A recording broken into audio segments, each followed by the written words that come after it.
हर एक छोटे मोटे सेक्टर को एक साथ जोड़ दिया। लेकिन वो इस बात से बिल्कुल भी खुश नहीं था, क्योंकि इतना सब कुछ अचीव करने के बाद भी एंड के ऊपर उसे मरना था। लाखों लोग उसके सामने सर झुकाते हैं, लेकिन एंड के ऊपर क्या, उसे मरना था। हजारों लोग उसके सामने उसकी पूजा करने को तैयार, लेकिन एंड के ऊपर क्या, उसे मरना था। तो इसी वजह से उसने अपने एक बहुत ही खास इंसान को तैयार किया और उसे यहाँ पर सारा दुनिया का साजो सामान दिया, ताकि जाओ जाकर मेरे लिए इमोर्टैलिटी का राज ढूंढ कर लाओ, हमेशा जीवित रहने का राज ढूंढ कर लाओ। क्या यहाँ पर ऐसी कोई चीज है जो मुझे हमेशा जिंदा रख सके? तो एम्परर इस उम्मीद में अपने उस वेसल को, अपने उस इंसान को जिसने उसे इमोर्टैलिटी का राज ढूंढने के लिए भेजा, उसे भेज दिया और खुद रास्ता देखता रहा कि कब वो वापिस आएगा। तो उस एम्परर को पूरी उम्मीद थी कि उसने जिस इंसान को भेजा है वो उसका विश्वास पात्र है और एक दिन वापिस आएगा अपने साथ जीवित रहने का राज लेकर, उस सीड ऑफ इमोर्टैलिटी को अपने साथ लेकर आएगा जिससे वो हमेशा जिंदा रह सके। तो वो वहां से निकल जाता है और उसकी वापिस आने का इंतजार करते करते एम्परर बुढ़ा हो जाता है। वक्त गुजरता जाता है, वक्त ऐसे गुजरता है जैसे कि सदियां गुजर गई हों, और एम्परर के साथ साथ उसकी जो ख्वाहिश जिससे वो हमेशा जिंदा रह सके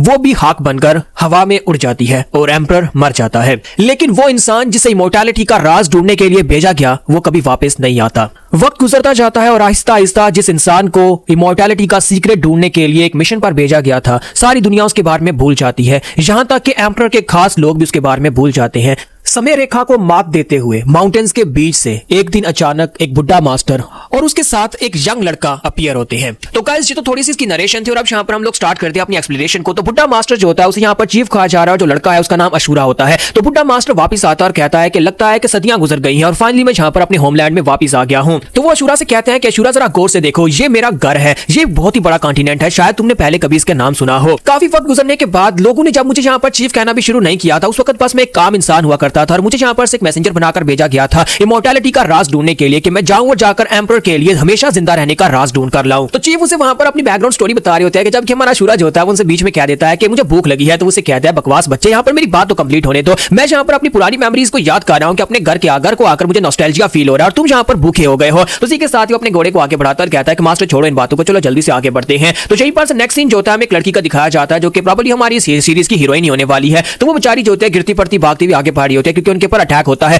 तो विलन सेक्टर के लोग जो होता है उन्हें इनके पास एक तलवार चाहिए होती है जिसे गोस्ट फेस स्वॉर्ड कहा जाता है। वो डिवाइन स्वॉर्ड इस लड़की के पास होती है और सामने जो कैप्टन हाफ मरा पड़ा होता है वो मरने से पहले उसे कहता है कि इस तलवार को लो और यंग मिस यहां से भागकर चली जाओ। तो सोमचोंग सियोक जो होती है उस तलवार को लेकर वहां पर से भागना स्टार्ट करती है क्योंकि साइड के ऊपर 4 बड़े-बड़े स्नेक्स होते हैं। वहां पर स्नेक मास्टर जो होता है उन सभी को वहां पर मार रहा होता है, उसके क्लैन के सभी लोगों को मार रहा होता है और स्नेक्स इतने बड़े-बड़े होते हैं और खतरनाक होते हैं कि वहां पर घोड़ों को भी पूरे का पूरा निगल जाते हैं। यहां तक कि उनकी स्किन इतनी ज्यादा हार्ड होती है कि उसके सेक्टर के लोग अपनी तलवार के साथ उनकी स्किन के ऊपर अटैक करते हैं, लेकिन उनकी तलवारें भी टूट जाती है क्योंकि उनकी स्किन बहुत ज्यादा हार्ड होती है। तो अब जबकि उनकी तलवारें काम नहीं कर रही और स्नेक जो है वो काफी ज्यादा खतरनाक है और उन सभी को वहां पर खा रहे होते हैं। तो इसी के साथ ही हमारी सोमयोंग जो होती है वो कहती है कि मेरे यहाँ पर बचने के चांसेस कम है, मुझे भागना होगा। और यहीं पर उनके मास्टर को दिखाते हैं, उन चारों स्नेक्स का मास्टर जो होता है वहां पर पीछे एक पेड़ की डाल के ऊपर बैठा हंस रहा होता है और कहता है यही तुम्हारा इंजाम होगा अगर तुम सभी लोग यहाँ पर हमारी बात नहीं मानोगे। और साथ ही अपने स्नेक से कहता है तुम लोग तो कुछ ज्यादा लालची हो गए, अब जल्दी से करो, यहाँ पर इनको खाना बंद करो और उस लड़की को पकड़ मेरे पास लेकर आओ जिसके पास गोस्ट फेस स्वॉर्ड है। फिर साथ ही वो मास्टर जो होता है वो साइड के ऊपर देखता है और कहता है कि हाय वो लड़की कहां पर चली गई है। तो उसे दिखाई देता है कि वो लड़की जो होती है जंगल की तरफ भागकर चली जाती है। तो हमारी सियोक जो होती है वहां से भागती हुई जा रही होती है। तो वो कहता है कि तुम्हें क्या लगता है कि तुम इतनी आसानी से यहाँ से भागकर जा सकती हो? यंग लेडी तुम यहाँ से बिल्कुल भी नहीं जा सकती। और इसी के साथ ही उसके पास ही उसके कपड़ों के अंदर से 2 छोटे स्नेक्स निकलते हैं और वो स्नेक्स को इशारा करता है तो बड़ी तेजी के साथ उड़ते हुए सीधे हमारी मिस सियोक की तरफ आगे बढ़ते हैं ताकि उसके ऊपर अटैक कर सके। तो पेड़ों के बीच से बल खाते हुए मिस सियोक के ऊपर जाकर अटैक करने लगे हैं। तो मिस सियोक कहती है कि ये तो बहुत ही बुरा है और साथ ही अपने पास से छोटा डैगर निकालकर उनके ऊपर अटैक करती है।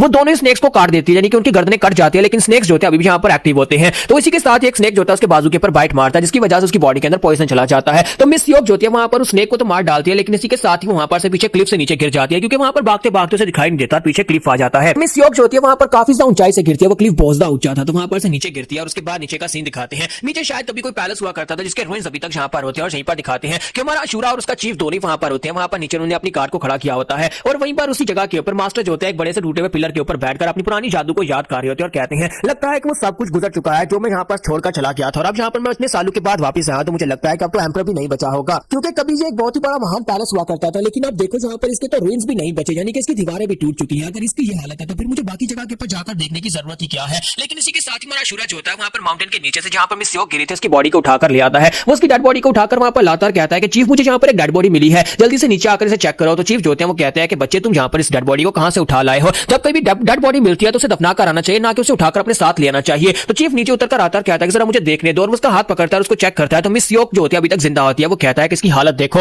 लगता नहीं है कि यहाँ पर कुछ और सेकंड तक ये जिंदा रह पाएगी। इसकी बॉडी के अंदर हल्की सी पल्स मुझे महसूस हो रही है। हालांकि पॉइजन की वजह से इसकी पूरी बॉडी डिजनरेट हो चुकी है, लेकिन मुझे लगता है कि मैं यहाँ पर इस लड़की की जान बचा सकता हूँ। हमें यहाँ पर इस जगह के ऊपर एक लोकल की जरूरत पड़ेगी जो कि हमारी मदद कर सके, हमारा गाइड बन सके। इसी वजह से मैं यहाँ पर इस लड़की की जान बचा देता हूँ, मैं इसको दोबारा जिंदा कर देता हूँ। तो मास्टर अपनी जेब के अंदर हाथ डालता है, अपने पास एक तलिस्मन निकालता है, फिर साथ ही वहां पर तलिस्मन के ऊपर दूसरा हाथ मारता है। तलिस्मन एक्टिवेट होता है और उस तलिस्मन के एक्टिवेट होने के बाद उसके अंदर से एक छोटा सा कटोरा निकल आता है, जो ऐसा कटोरा जिसके ऊपर शायद फफूंद लगा होता है। तो मास्टर कहता है कि लड़के क्या तुम्हें पता है कि ये क्या चीज है? इसे ड्रैगन मैरो एसेंस कहा जाता है। तुम्हारा शूरा कहता है कि नहीं मास्टर, मुझे इस बारे में नहीं पता। तो चीफ उसे कहता है कि हाँ मुझे लगता है कि तुम्हें इस बारे में नहीं पता होगा क्योंकि तुम एक बेवकूफ बच्चे हो। क्या तुमने कभी नॉर्थ सी पैलेस के बारे में सुना है जहां पर किंग और उसकी बेटी रहते थे? तो ये बात सुनने के बाद मां शूरा से कहता है कि क्या आप यहाँ पर मरमेड्स की बात कर रहे हैं? मैंने सुना है कि नॉर्थ सी के अंदर मरमेड्स रहती हैं। तो उसे कहता है कि हाँ वहां पर फिशरमैन्स रहते हैं और मरमेड्स रहती हैं। अपने सफर के दौरान मैं उस जगह पर भी गया था, मैं अंडरग्राउंड गया था जहां पर मरमेड किंग से मुझे ये तोहफे में मिला था। तो आखिर मुझे ये तोहफा कैसे मिला, ये भी एक बहुत ही कमाल की कहानी है। चलो तुम्हें सुनाता हूँ। उस किंग की जो थी वो काफी सारी मरमेड बेटियां थी और उनमें से एक मरमेड बेटी को एक इंसान पसंद आ गया। एक इंसान जनरल जो कि शोर के करीब यानी कि उस बीच के ऊपर आया करता था, उससे प्यार हो गया। लेकिन अब क्योंकि यहाँ पर वो एक मरमेड थी और बाहर नहीं जा सकती थी और जाकर उसे अपने प्यार के बारे में नहीं बता सकती थी, मैं तुमसे प्यार करती हूँ।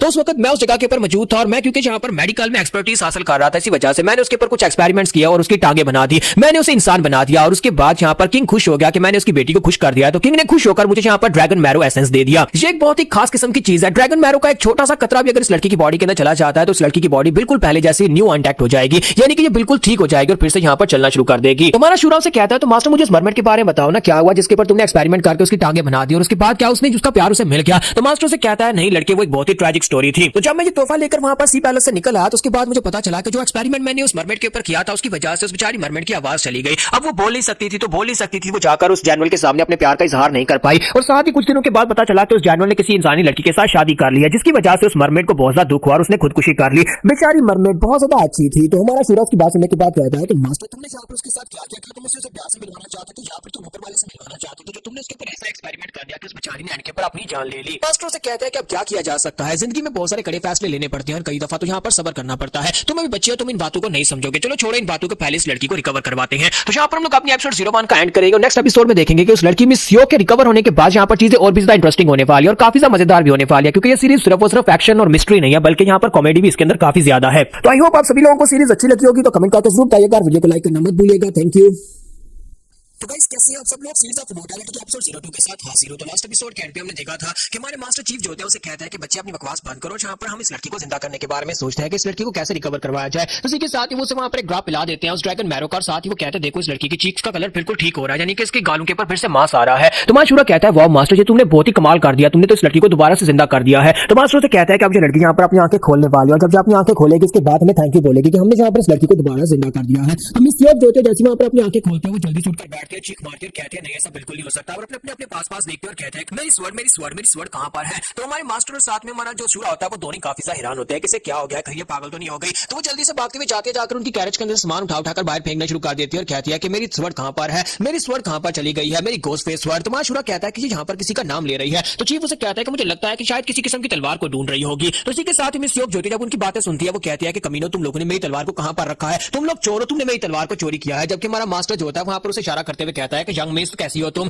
जबकि पीछे हमारा शूरा जो होता है अपने घोड़े टाचियों को बुला रहा था और कहता है कि जल्दी से आ जाओ, चलो चलते हैं। लेकिन हमारी मिस योग जो होती है वो काफी ज्यादा गुस्सा हो जाती है और बड़ी तेजी के साथ भागती हुई आगे बढ़ती है और आकर मास्टर को गले से पकड़ लेते हैं और कहते हैं कि जल्दी से बताओ मेरी तलवार कहां पर है, तुमने मेरी तलवार को कहां पर रखा है, तुमने जहां पर मेरी तलवार को चोरी किया होगा। तो मास्टर से कहता है कि क्या हो गया, कहीं तुम्हारा दिमाग तो नहीं खराब हो गया। जबकि शूरा भी चलाकर उसे कहता है तो मेरे चीफ के साथ क्या कार्य, प्लीज चीफ को छोड़ दो, हमने कुछ भी नहीं किया। तो उसके बाद कहते हैं कि हमारा शूरा और टाचियों दोनों वहां पर इस तलवार को ढूंढना शुरू कर देते हैं, वहां पर घास के अंदर उस तलवार को ढूंढ रहे होते हैं और फिर साथ ही में योग चलाकर उसे कहते हैं क्या तुम्हें मिली कि नहीं। तो हमारा जो यंग मास्टर शूरा होता है उसे कहता है नहीं मुझे नहीं मिली, अब यहाँ पर इतनी ज्यादा घास के अंदर मैं उसे कहां पर ढूंढूंगा, तुम्हारी तलवार पता नहीं कहां पर गिर गई है और जो बहुत ही बड़ा एरिया है, मैं यहाँ पर उसे कैसे ढूंढ पाऊंगा। तो इसी के साथ ही मिस योग से कहते हैं कि जल्दी से ढूंढो वरना इस बुड्ढे खूसड़ का गला दबा दोगे। और मुझे नहीं लगता कि इस बुड्ढे खूसड़ के पास ज्यादा टाइम बचा है, क्योंकि पिछले कई मिनटों से मैंने यहाँ पर इसकी गर्दन दबा रखी है, देखो इसका रंग भी सुर्ख पड़ गया है, अगर मैंने यहाँ पर इसको थोड़ा सा दबाया तो फिर से बुड्ढा मर जाएगा। और इसी के साथ ही उसे कहते हैं कि अब जल्दी से ढूंढना स्टार्ट करो, अपना मुंह बंद करो, हाथ ज्यादा चलाओ। जबकि हमारा शूरा गुस्सा हो जाता है, कहता अपनी बकवास बंद करो, तुम कमी नहीं कही कि हमने यहाँ पर तुम्हारी जान बचाई और बदले में तुम हमें यहाँ पर जिस तरह से ट्रीट कर कर रही हो। तब किसी के साथ ताचियों जो होता है वो अपने मुंह के अंदर तलवार पकड़कर उसके पास आ जाता है और उसे बड़ बड़ करता है। तो हमारा जो शूरा होता है वो तलवार उठाता है और कहता है देखो क्या तुम्हें ये चीज चाहिए, क्या यही तुम्हारी डिवाइन स्वर्ड है? तो मुझे कहते हैं कि हाँ यही मेरी स्वर्ड है। और इसी के साथ ही हमारा शूरा जो होता है तलवार उसे दे देता है, जाकर अपने मास्टर को रस्सियों से खोल रहा है और उसके मास्टर भी काफी ज्यादा गुस्से में होते हैं। अब ये दोनों जो होते हैं वहां पर उसी जगह के ऊपर छोड़कर अपनी घोड़ा गाड़ी के ऊपर बैठ जाते हैं और मास्टर कहता है कि चल जल्दी से यहाँ पर से चलते हैं। क्या तुमने यहाँ पर सारे का सारा सामान रख लिया जो इस पागल लड़की ने नीचे फेंक दिया था? हमें जैसी पागल लड़की जैसी गाइड नहीं चाहिए। तो जैसे वो अपनी गाड़ी को आगे चलाने लगते हैं, इसी के साथ ही हमारी मिस योग जो होती है वो जम करके उनकी गाड़ी के ऊपर बैठ जाती है। तो मास्टर से कहते हैं तेरा दिमाग तो नहीं खराब हो गया बच्ची, जल्दी से नीचे उतर जाओ, हम लोग यहाँ पर तुम्हें बिल्कुल भी लेकर नहीं जाएंगे। जबकि हमारी मिस योग जो होती है उसे कहते हैं कि ड्राइवर मुझे स्काई मिस वैली में लेकर चलो। तो मास्टर गुस्से के साथ वहां पर उसे मारने के लिए आगे बढ़ते हैं। हमारा शूरा जो होता है उसे पकड़ आता है, कहता है मास्टर मास्टर प्लीज शांत हो जाओ, वो बस एक लड़की है, तुम उसे कैसे मार सकते हो? मास्टर कहता है कि मैं इसकी तशरीफ के ऊपर किक मारकर इसे उठाकर नीचे फेंकूंगा। इस कमीनी ने मुझे मारने की कोशिश की और उसके बाद तुम चाहते हो कि हम इसे अपनी गाड़ी पर बैठाकर ले जाए। लेकिन अब यहाँ पर क्या करें, इसी के साथ ही वो जो स्नेक मास्टर होता है वहां पर पहुंच जाता है। तो स्नेक मास्टर दूर एक पेड़ की डाल के साथ लटक कर वहां पर उनको देख रहा था, कहता है देखो देखो यहाँ पर क्या हो रहा है। लगता है कि मिस योग तुम यहाँ पर बच गई, जैसे तैसे तुम यहाँ पर बच तो गई हो, लेकिन अब यहाँ पर नहीं बच पाओगी। तुम सिर्फ और सिर्फ यहाँ पर बची नहीं बल्कि तुम्हें तो यहाँ पर इस जंगल के अंदर राइड भी मिल गई और तुम यहाँ पर से बैठकर अपने स्काई मिस टावर की तरफ जाना चाहती हो। तुम्हारी मिस योग जो होती है स्नेक मास्टर को देखते पहचान लेती है और कहती है ये तो साजुन है। अगर ये यहाँ पर है तो इसका मतलब है कि हमें बिल्कुल भी नहीं छोड़ेगा। मुझे तो लगा था कि मैं बच गई। और इसी के साथ ही हमारा शूरा जो होता है अपने मास्टर से कहता है कि मास्टर ये किस किस्म का बंदर है, मैंने पहले ऐसे बंदर नहीं देखे। तो मास्टर से कहता है कि क्या तुम्हें ये बंदर दिखाई देता है? हमारे यहाँ पर पहले ऐसे बंदर तो नहीं हुआ करते थे जो बूट्स पहनते थे, इसने तो कपड़े भी पहने हैं। और इसी के साथ ही साजुन जो होता है वहां पर नीचे उतर आता है। नीचे उतरने के बाद कहता है बेवकूफो तुम लोग यहाँ पर मेरे ऊपर कमेंट्स कर रहे हो। तो हमारा शूरा कहता है कि मास्टर ये बंदर तो नीचे उतर आया और ये बात भी करता है क्यों ना मैं यहाँ पर आसपास से केला उतार कर इसे दे दूं। मास्टर कहता है कि वो एक बंदर है, वो खुद ही कहीं से केला उतार के खा लेगा, तुम्हें यहाँ पर उसके लिए उतारने की जरूरत नहीं है, चलो हम लोग यहाँ पर से चलते हैं। जबकि साजुन उनसे कहता है कि नहीं तुम लोग यहाँ पर से नहीं जा सकते। अब जबकि तुम लोग यहाँ पर इस लड़की के साथ हो तो फिर तुम लोग यहाँ पर इस जगह के ऊपर मरने वाले हो और मेरे बच्चों का खाना बनने वाले हो। मेरे बच्चों को तुम्हारे जैसा फ्रेश और बुड्ढा मीट बहुत ज्यादा पसंद है। शूरा और चीज दोनों उसके पास होने के बाद हैरान होकर उसकी तरफ देख रहे होते हैं कि यहाँ पर किन बच्चों की बात कर रहा है। तो हमारा शूरा चौथा अपने मास्टर से कहता है कि मास्टर मुझे लगता है कि यहाँ पर कुछ तो गलत है, इसने हमारी इंसल्ट कर दिया, क्या मैं अभी जाऊँ जाकर इसकी तशरीफ के ऊपर अपने डंडे से कूटूं? तो मास्टर से कहता है कि हाँ जाओ जाकर उसे पीटो। और इसी के साथ ही हमारा शूरा जो होता है वो आगे बढ़ने लगता है। तो मिस योग से कहते हैं कि तुम्हें आगे बढ़ने की जरूरत नहीं है, मैं यहाँ पर तुम्हारे जैसे सिविलियंस को इस सब में इन्वॉल्व नहीं कर सकती, तुम लोग यहाँ पर इस सब के बीच में मत पड़ो। ये हमारी मार्शल वर्ल्ड की प्रॉब्लम है, यानी कि ये मार्शल आर्टिस्ट है और हम सभी लोग मार्शल आर्टिस्ट है और तुम यहाँ पर इस प्रॉब्लम में अपना हिस्सा मत डालो क्योंकि ये सीओ प्लान की प्रॉब्लम है। तो अशूरा और मास्टर दोनों उसकी बातें सुनने के बाद और भी हैरान हो रहे होता है क्योंकि उन्हें यहाँ पर मार्शल आर्ट्स वर्ल्ड के बारे में कुछ भी नहीं पता होता। तो इसी के साथ ही हमारी मिस योग जो होती है वो अपनी तलवार लेकर आगे बढ़ती है। जैसे वो तलवार को पकड़कर आगे बढ़ती है और सोच रही होती है कि मुझे लगता है कि मुझे यहाँ पर इनको रोकना होगा क्योंकि मैं इस बच्चे और इस बुढ़े आदमी को यहाँ पर मरने कैसे दे सकती हूँ, चाहे मैं यहाँ पर इनके साथ कैसे बर्ताव किया क्यों ना किया हो, लेकिन मैं यहाँ पर अपनी वजह से मरने नहीं दूंगी। इन लोगों ने मेरी जान बचाई है। और इसी के साथ ही उनसे कहती है कि मैं यहाँ पर इसे रोक कर रखूंगी। जब किसी के साथ शूरा आगे बढ़ता है और अपने डंडे के साथ उसे रोकता है, कहता है तुम कहां पर जा रही हो, मैं अकेले वहां पर जाकर उसे हैंडल कर लूंगा। हमारा शूरा होता है वो अपनी स्टिक लेकर आगे बढ़ता है और कहता है कि चीफ ने यहाँ पर मुझे थोड़ा मजा करने की इजाजत दे दी और तुम यहाँ पर बीच में अपनी टांग मत अड़ाना। और इसी के साथ क्या वो आगे बढ़ता है तो मिस योग चलाकर उसे कहते हैं कि तुम्हारा दिमाग तो नहीं खराब हो गया, हमें यहाँ पर सभी भाग कर जाना चाहिए। शायद तुम्हें पता नहीं है कि उसके पास 4 बड़े बड़े स्नेक है, इतने बड़े स्नेक है वो तुम्हारे जैसे बच्चे को कच्चा निकल जाए और फिर बेकार भी नहीं मारेंगे। तो इसी के साथ ही वो देख रही होती है कि उसके हाथ में जो तलवार होती है वो हील से जाती है, लेकिन क्या नहीं होती है।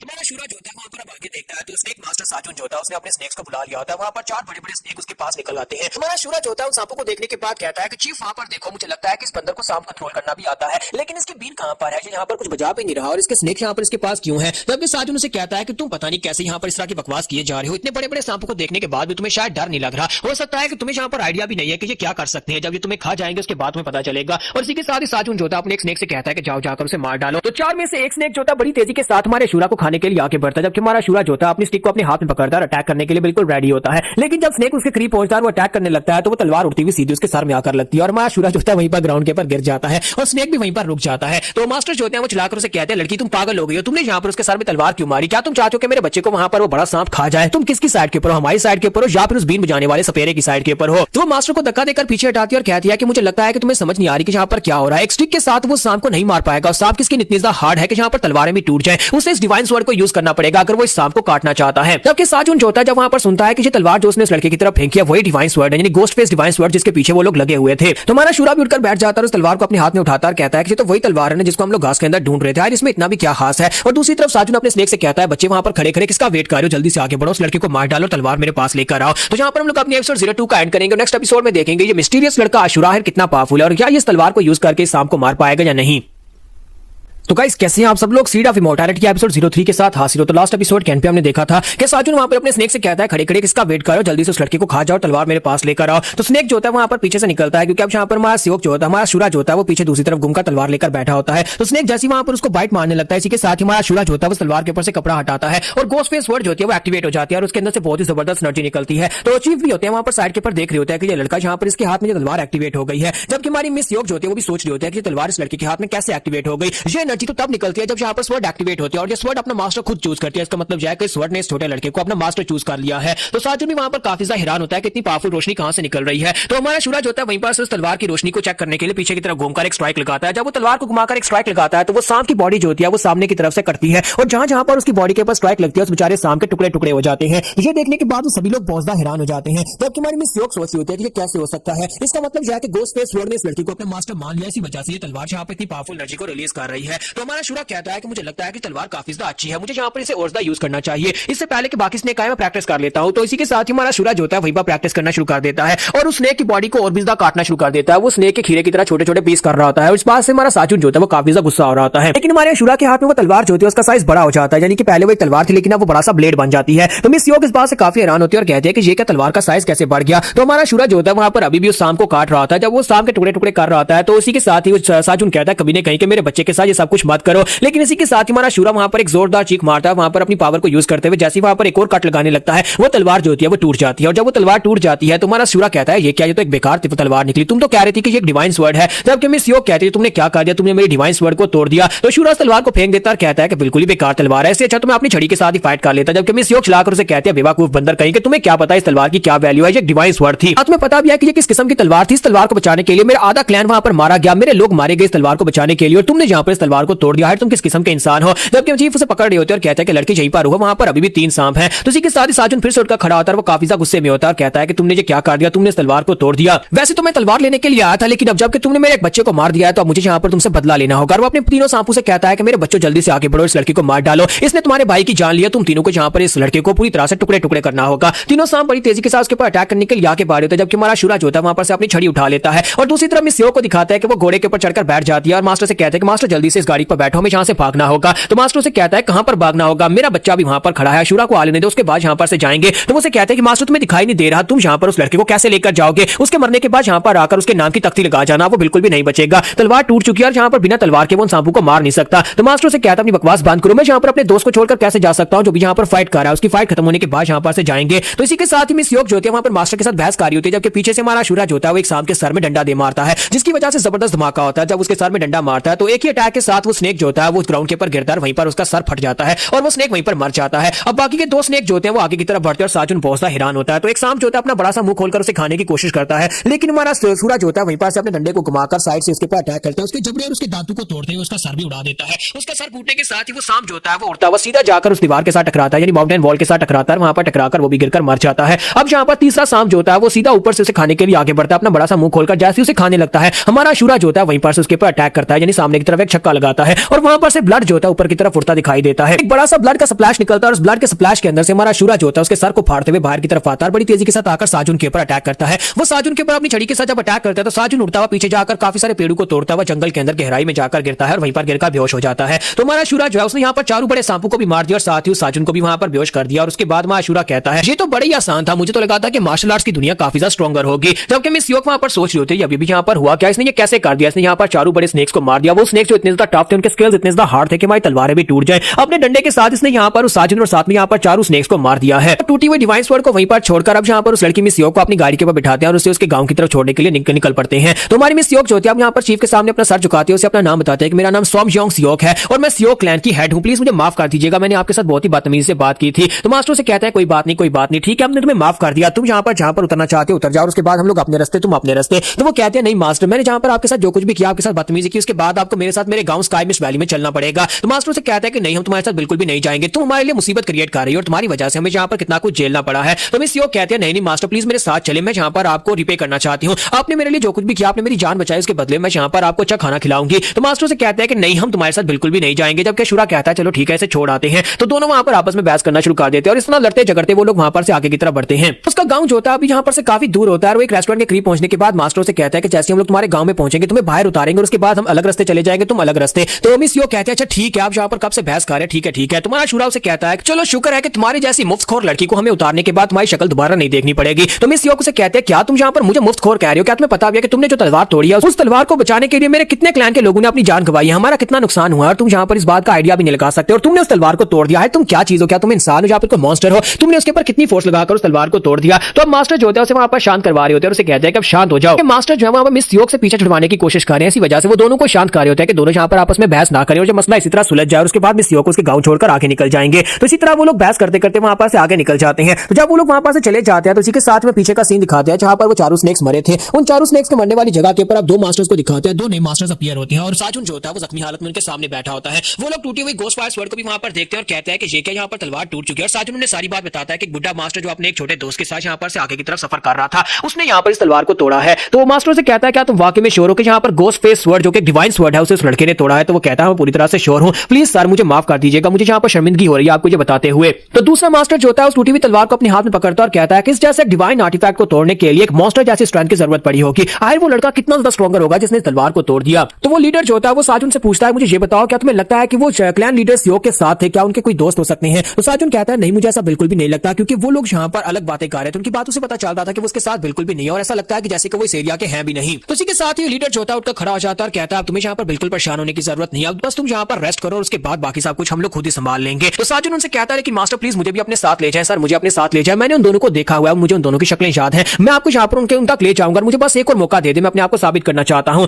जबकि दूसरा साथी उसे कहता है कि मास्टर ने कहा ना कि यहाँ पर तुम रेस्ट करो, यानी कि अब तुम्हें यहाँ पर रेस्ट करने की जरूरत है, तुम्हें यहाँ पर कुछ भी करने की जरूरत नहीं है। तो साजुन कहता है लेकिन प्लीज प्लीज यहाँ पर मेरी बात माने, मैं यहाँ पर इतना भी जख्मी नहीं हूं, मैं आपके साथ चल सकता हूँ, जाकर आपके इस मिशन में आपका साथ दे सकता हूँ। लेकिन साथ में दूसरा बंदा जो है वो आगे बढ़ता है, जाकर उसके सर के ऊपर हाथ रखता है, कहता है मुझे यहाँ पर दूसरों को चीजें एक्सप्लेन करना बहुत ज्यादा बुरा लगता है। जब तुम्हें एक बार कहा कि तुम्हें रेस्ट करनी है इसका मतलब है कि तुम्हें मरना होगा, और तुम्हें यहाँ पर ये बात समझ क्यों नहीं आ रही, तुम्हें ऐसा क्यों लगता है कि हम यहाँ पर तुम्हें एक दूसरा मौका देंगे। तुमने यहाँ पर अपने चारों स्नेक्स को मरवा दिया और उस गोस्ट फेस स्वॉर्ड जिसके पीछे हम लोग लगे हुए थे उस तलवार को भी तोड़वा दिया और तुम उस लड़की को भी नहीं पकड़ पाए, तुम्हें यहाँ पर दूसरा मौका नहीं बल्कि सिर्फ मौत मिलेगी। और इसी के साथ हम लोग अपनी एपिसोड 03 का एंड करेंगे। नेक्स्ट एपिसोड में देखेंगे कि क्या ये लोग यहाँ पर हमारे अशूरा का पीछा करते करते उस तक पहुंच जाएंगे और हमारा अशूरा इन दोनों के साथ क्या करने वाला है जो हम लोग नेक्स्ट एपिसोड में देखेंगे। एपिसोड देखने में अच्छा लगा कमेंट करके मत भूलिएगा। Thank you.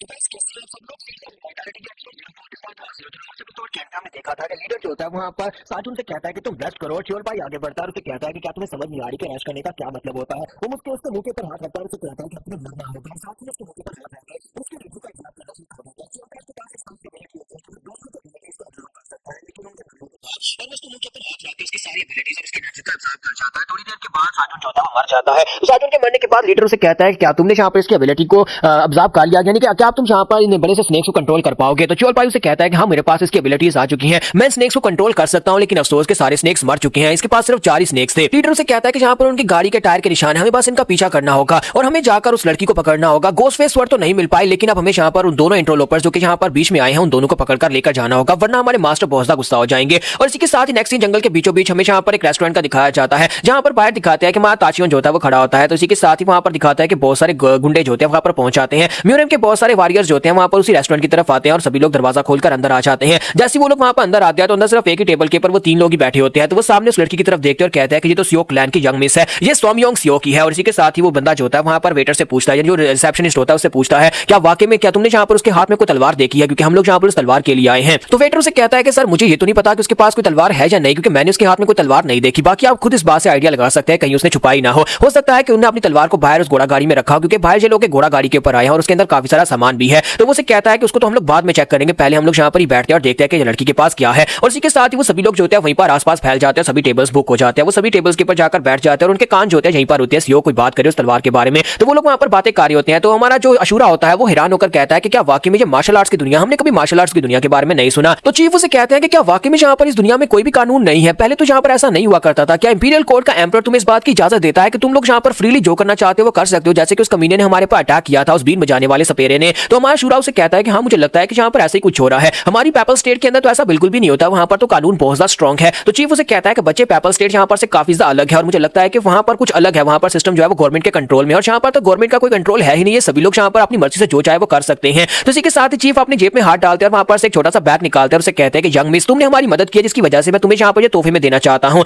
इसके अंदर एक खास चीज है, इसके अंदर कुछ बीज है, जब मैं इमॉर्टैलिटी का सीड बना रहा था उस वक्त कुछ एक्सपेरिमेंट्स फेल हो गए थे और इन फेल एक्सपेरिमेंट्स के नतीजे में ये बीज बने थे। ये सीड मैं तुम्हें देना चाहता हूं, तुम इन्हें अपने पास रखो। तो वो कहते हैं कि इसके अंदर है क्या, ये बीज इनका मैं करूंगी क्या। तो चीफ उसे कहता है कि ये बहुत ही खास है, बहुत ही खास किस्म के बीज है, इन बीजों को तुम यूज कर सकते हो जब भी कभी तुम डेस्परेट सिचुएशन में हो, या फिर इसके साथ जो है वो हमेशा के लिए जवानी को हासिल किया जा सकता है। मैंने बहुत सारे एक्सपेरिमेंट्स किए थे इमॉर्टैलिटी को हासिल करने के लिए, लेकिन उन सभी एक्सपेरिमेंट्स में कभी कामयाब नहीं हो पाया। इसी वजह से ये बीज उसके अंदर से लेफ्ट ओवर्स निकले थे। मुझे लगता है कि तुम्हारी तलवार जो टूट गई थी उस डिस्पोजेबल टॉय से तो ये बीज ज्यादा बेहतर है। तो ये बात सुनती हमारी मिस सियोक जो होती है वो बहुत गुस्सा हो जाती है और कहती है कि बेवकूफ, वो एक डिवाइन स्वर्ड थी। कितनी बार बताऊं कि वो एक डिवाइन स्वर्ड जो कि तुम्हारे इस बबून ने अब जोर लगाकर उस तलवार को तोड़ दिया, वैसे वो टूटने वाली नहीं थी। तो जैसे वो डिवाइन स्वर्ड चिल्लाकर कहती है, बाकी के सभी लोग तो यहाँ पर यही लफ्ज सुनने के लिए बैठे थे, वो सभी लोग कहते हैं कि अभी उस लड़की ने जहाँ पर डिवाइन स्वर्ड का नाम लिया, इसका मतलब यह है कि वो डिवाइन स्वर्ड यानी गोस्ट फेस स्वर्ड इसी लड़की के पास है। तो वो सभी लोग जो होते हैं वहां पर एक्टिवेट हो जाते हैं और इसी के साथ ही मिस सियोक जो होती है उसके पास वो बैग ले लेती है और कहते हैं कि अच्छा ठीक है मैं इसे अपने पास रख लेती हूँ। अब जबकि वो तलवार तो टूट चुकी है, मैं कम से कम यहाँ पर इन बीजू को अपने गार्डन में जाकर बो दूंगी और साथ ही रोजाना पानी तो दे ही सकती हूँ। अब यहाँ पर बीजू को पानी देने में क्या ही बुरा हो सकता है। तो चीफ चिल्लाकर उसे कहते हैं बेवकूफ बच्ची, क्या तुम्हें लगता है कि कोई आम से बीज है जिन्हें जाकर तुम अपने गार्डन में लगा दोगे और हर रोजाना जाकर इन्हें पानी देना शुरू कर दोगी। ये एक बहुत ही खास बीज है। मैंने कहा कि ये सीड ऑफ इमॉर्टैलिटी के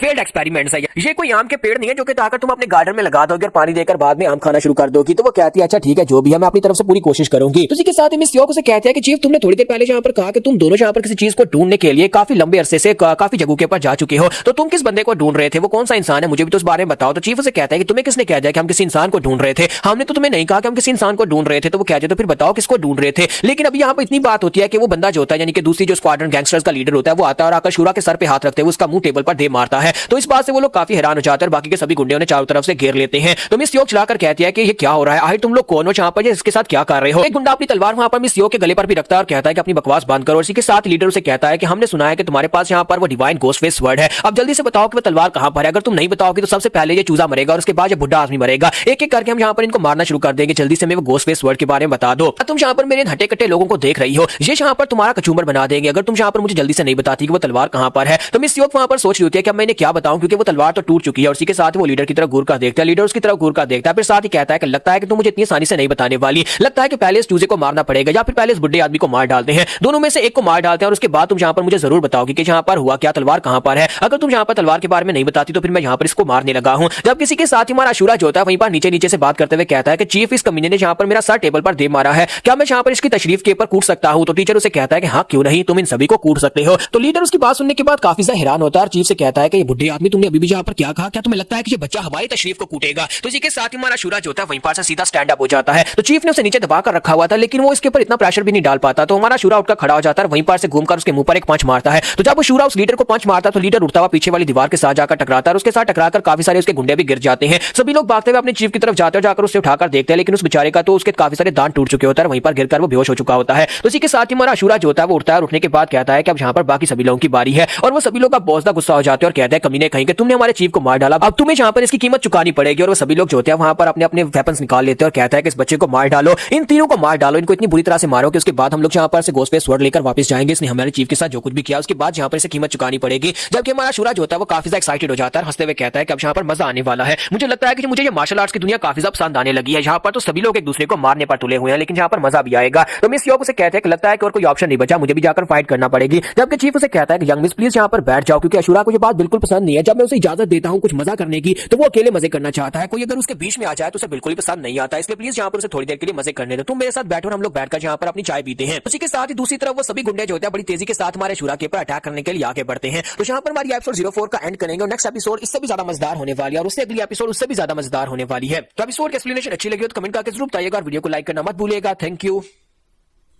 तो गाइस कैसे हैं आप सब लोग, सीरीज ऑफ इमॉर्टैलिटी के एपिसोड 05 के साथ हाजिर हो। तो लास्ट एपिसोड के एंड पे हमने देखा था सभी गैंग मेंबर्स जो होते हैं हमारे अशूरा के ऊपर अटैक करने के लिए आगे बढ़ते हैं, वो सभी लोग बड़ी तेजी के साथ उसके करीब पहुंच जाते हैं। तो हमारा अशूरा जो होता है वो काफी ज्यादा खुश हो रहा होता है। जब किसी के साथ ही बाहर का सीन दिखाता है कि चोल पाई और उसका लीडर धोनी वहां पर पहुंच आते हैं और आकर उस घोड़े के सामने खड़े हो जाते हैं और कहते हैं कि लगता है कि उनकी कार यहीं पर आकर रुकती है। लेकिन एक बात हैरान करने वाली है कि अगर वो लोग यहाँ पर हमसे भाग रहे हैं तो फिर वो इस जगह के ऊपर क्यों रुकेंगे, क्योंकि जहां पर वो स्नेक्स को मारकर आए वहां पर से यहाँ पर का फासला बहुत ज्यादा कम है, आखिर इन्हें यहाँ पर रुकने की जरूरत ही क्या पड़ी थी। तो लीडर उसे कहता है कि मुझे लगता है कि शायद उन्हें इस बारे में आइडिया होगा कि कोई उनका पीछा नहीं कर रहा है, इसी वजह से वो लोग यहाँ पर रुककर खाना खाने के लिए बैठे होंगे। इसी वजह से उन्हें यहाँ पर इस बात का डर नहीं था कि कोई उनके पीछे आ जाएगा। फिर साथ उन्हें वहां पर अंदर से चिल्लाने की आवाज आती है जैसे कि अंदर फाइटिंग हो रही हो, और फिर साथ ही वहां पर दिखाता है कि वो पूरी बिल्डिंग जो होती है हिलना शुरू हो जाती है। तो वो कहता है कि अब अचानक से क्या हो गया, दरवाजा भी टूट जाता है और अंदर से बेंच जो होता है बाहर की तरफ गिर रहे होते हैं। तो चोल पाई और उसका लीडर दोनों वहां पर दरवाजे से अंदर इंटर होते हैं। जब वो दोनों अंदर इंटर होते हैं तो वहां पर जितने भी गैंगस्टर्स होते हैं वो सारे के सारे एक कोने में पड़े होते हैं। उसने वहां पर उन सभी को मार पीट कर उनका ढेर लगा दिया होता है और पूरे का पूरा रेस्टोरेंट जो होता है वो भी डिस्ट्रॉय हो चुका होता है। जबकि हमारा शूरा जो होता है अभी वहां पर काफी गुस्से में खड़ा होता है। तो मिस योक जो होती है देखकर काफी हैरान हो रही होती है। फिर साथ जब वहां पर दरवाजे की तरफ देखते हैं वो और भी हैरान हो जाती है और कहती है मैं इन दोनों कमीनों को जानती हूँ, ये कोई आम कमीने नहीं है बल्कि वो साजुन जो कि मेरे पीछे लगा हुआ था ये उसके भी लीडर्स हैं, यानी कि मैं इन दोनों के बारे में अच्छी तरह से जानती हूँ। तो चोल पाई कहता है कि वो देखो सर वहां पर सामने clan leader Sam Yong Seok बैठी है,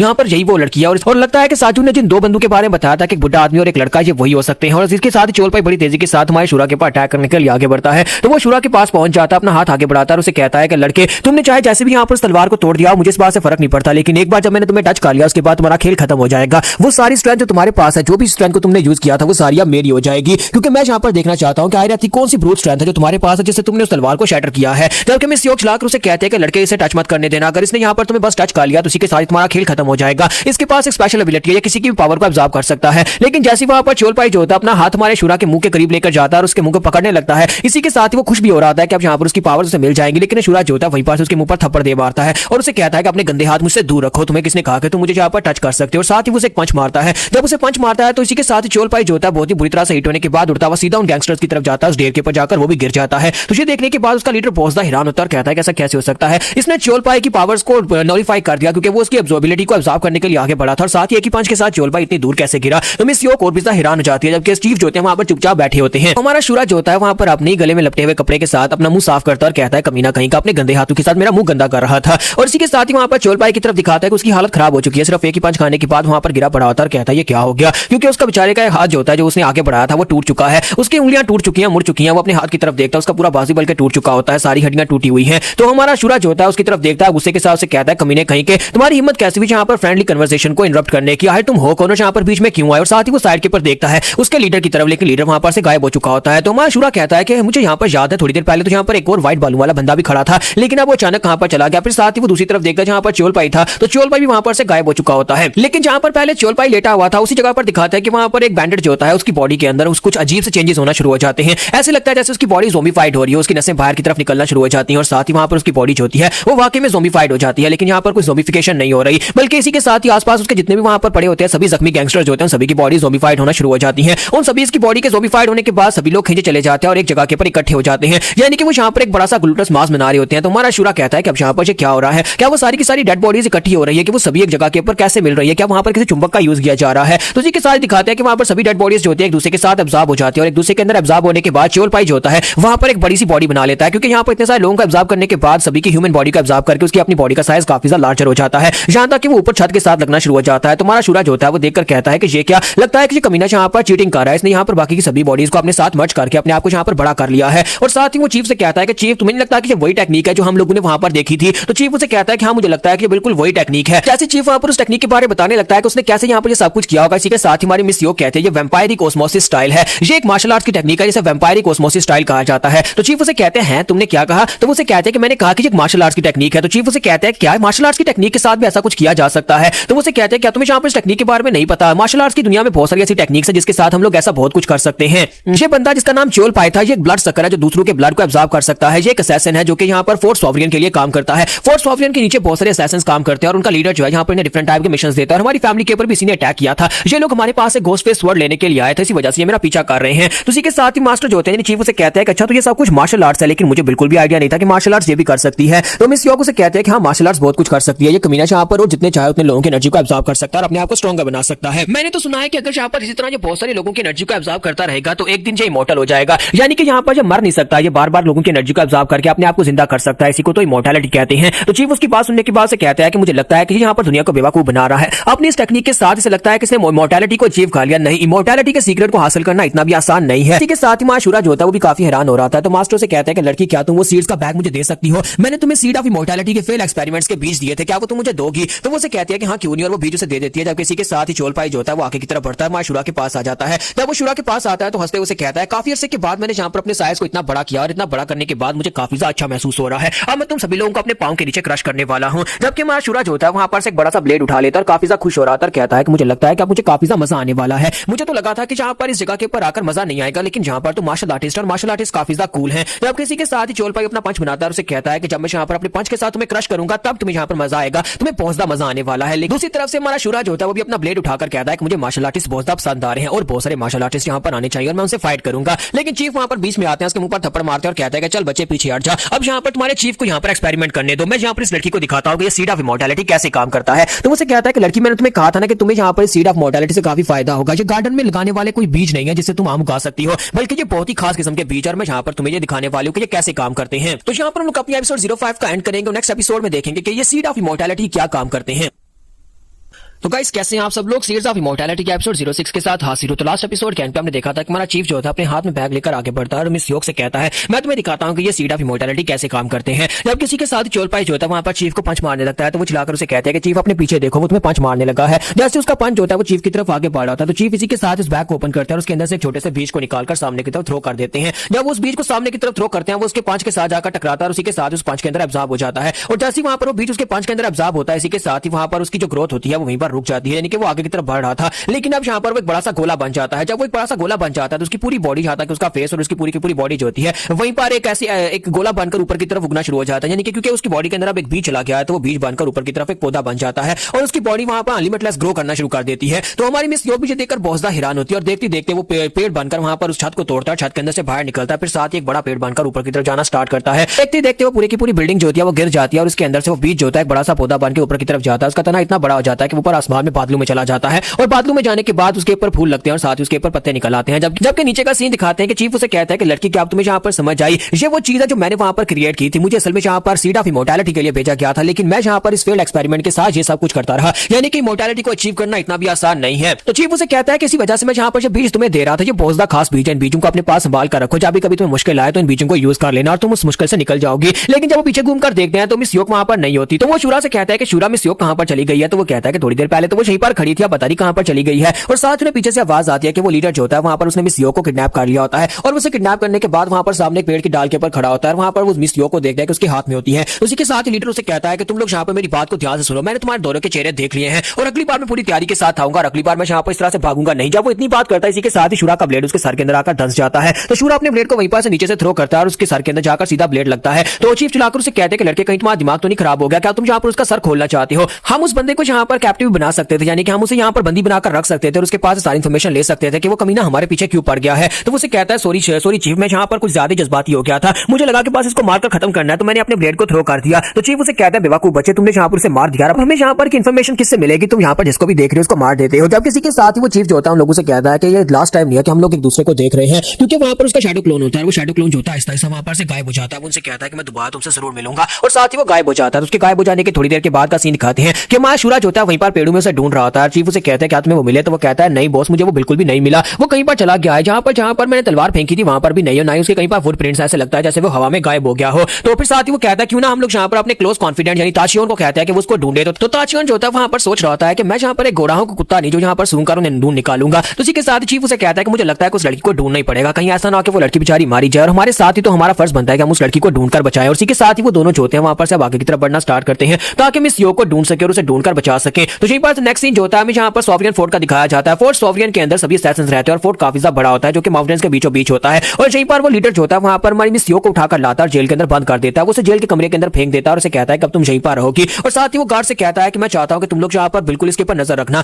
एक सेकंड के लिए भी यहाँ पर हटना मत, मैं यहाँ पर जल्दी वापस आऊंगा, मैं चीफ से सॉरी बॉस से जाकर बात करके आता हूँ, जो भी वो कहेंगे उसके बाद इस लड़की का वही करेंगे। तो मिस योग जो होते हैं वहां पर अंदर बैठ जाते हैं क्योंकि इसके अलावा कुछ कर नहीं सकती। तो इसी के साथ ही वो लीडर जो होता है वहां पर से बाहर निकलता है और बाहर निकलने के बाद सीधा सामने पवेलियन की तरफ जाता है जहां पर उनका बॉस है। दूसरी तरफ का सीन दिखाता है जहां पर चीफ जो होते हैं उसे कहता है कि मुझे लगता है कि हमें इस लड़की को ढूंढना ही होगा और उस लड़की को ढूंढने के लिए हमें यहाँ पर अब ताचियोन की मदद लेनी पड़ेगी। और साथ ही चीफ अपने पास उसी थाली को निकालता है जिसके अंदर सीड ऑफ इमॉर्टैलिटी होते हैं। तो वो कहता है कि इसको उस लड़की ने छुआ था और उसकी स्मेल इसके अंदर होगी, तो फिर ताचियोन को कहता है कि वो उसे सूंघ कर निकाले। तो इसी के साथ ही उसे कहता है कि ताचियोन बच्चे चलो जल्दी से यहाँ पर इसको सूंघो, क्या तुम इसकी स्मेल को ट्रैक कर सकते हो, क्या तुम उस लड़की तक पहुंचा सकते हो? तो ताचियोन उसे कहता है कि हाँ क्यों नहीं, मैं पहुंचा सकता हूँ। और इसी के साथ वो दोनों जल्दी से जंप करते हुए ताचियोन की घोड़ा गाड़ी के ऊपर बैठ जाते हैं और ताचियोन से कहता है कि चलो जल्दी से भागना स्टार्ट करो, हमें उस लड़की तक पहुंचा दो। तो ताचियोन जो होता है जल्दी से वहां पर तेजी के साथ भागना स्टार्ट करता है। तो हमारा शूरा जो होता है वहां पर ताचियोन की विंग्स पकड़कर बैठा होता है और ताचियोन जब वहां पर तेजी के साथ भाग रहा होता है, सामने पेड़ होते हैं, तो वो पेड़ों के पास जाने के साथ ही वहां पर एक पोर्टल क्रिएट करता है, यानी कि एक टेलीपोर्टेशन पोर्टल क्रिएट करता है। ताचियोन की एक स्पेशल पावर ये भी होती है कि वो जब तेजी के साथ भागता है तो वो एक short distance teleportation portal create कर सकता है और वो उस पोर्टल के अंदर चले जाते हैं। जब उस पोर्टल के अंदर चले जाते हैं तो बड़ी तेजी के साथ टाइम को मात देते हुए आगे की तरफ बढ़ते हैं और ताचियोन ने जहां पर उसकी स्मेल को सूंघा था, इसका मतलब है कि वो डायरेक्टली उन्हें फोर्ट सोवियन के अंदर लेकर जाएगा। नेक्स्ट सीन जो होता है फोर्ट सोवियन की पवेलियन के अंदर का दिखाया जाता है, जहां पर बॉस अपनी कुर्सी पर बैठा होता है और कैप्टन उसके सामने खड़ा होता है। तो उसे कहता है तो तुम्हारे कहने का मतलब यह है कि गोस्ट फेस स्वॉर्ड जा चुकी है, वो टूट चुकी है, यानी किसी काम की नहीं रही। और साथ ही तुम ये कह रहे हो कि साजुन और इसके साथ साथ चियोलपाई दोनों मर चुके हैं और साजुन के चारों स्नेक्स भी मर चुके हैं, यानी कि हमें यहाँ पर इतना सा नुकसान पहुंच चुका है और चियोलपाई एक बड़ा सा जायंट ट्री बन चुका है। क्या ये सब कुछ सच है जो तुम कह रहे हो?